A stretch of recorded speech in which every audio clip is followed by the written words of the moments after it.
Chapter 1. The hush descends. The water is too still, not the gentle, rolling stillness of a calm sea, but the suffocating quiet of a world holding its breath. The Great Barrier Reef, once a throbbing, electric course of life, now hums only in memory. The year is 2024, and the ocean has forgotten how to sing. Octor Alara Voss adjusts her breather, the hiss of recycled air the only sound in her helmet. The dive lights cut through the murk, revealing skeletal fingers of coral and fibrin, now bleached and brittle. She reaches out, her gloved fingers brushing against the dead branches. No movement, no flicker of life, just the slow, inevitable decay. A shadow shifts in the periphery. Her pulse quickens. The reef is not empty. It is watched. The first time she noticed the silence, it was subtle. A fading of the usual symphony whale songs, the chatter of fish, the crackle of snapping shrimp. Then the absence became a presence, a hollow, gnawing thing that pressed against her ribs every time she descended. The scientists called it acoustic death. She called it the hush. Her dive partner, Kieran, signals from 20 meters away. His light sweeps the water, illuminating the ghostly outlines of fish too slow. They drift like lost souls, their movements sluggish, their eyes dull. The reef's predators have vanished.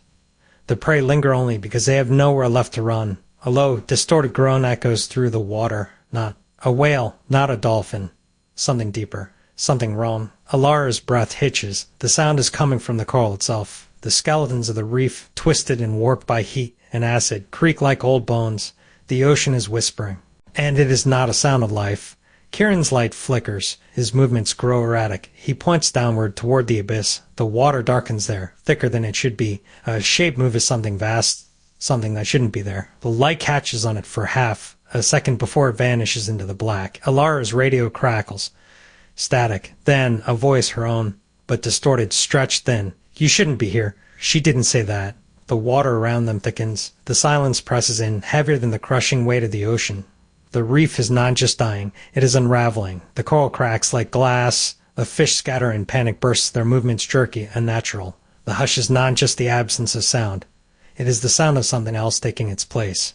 Kieran's light dies. Darkness swallows them whole. The last thing Alara sees before the blackness claims her is the reef itself, its dead fingers reaching, its hollow mouth opening wide.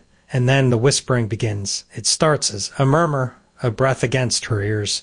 The voice of the ocean, speaking in a language she doesn't understand. The words coil around her, tighten.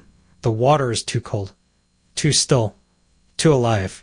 She surfaces gasping, her lungs burning. The boat is there, but the crew is gone. The radio is dead. The sky is the wrong color, too pale, too empty. The wind carries no sound. The world has been muted. And beneath her, the reef waits. The hush has descended. And it is hunger.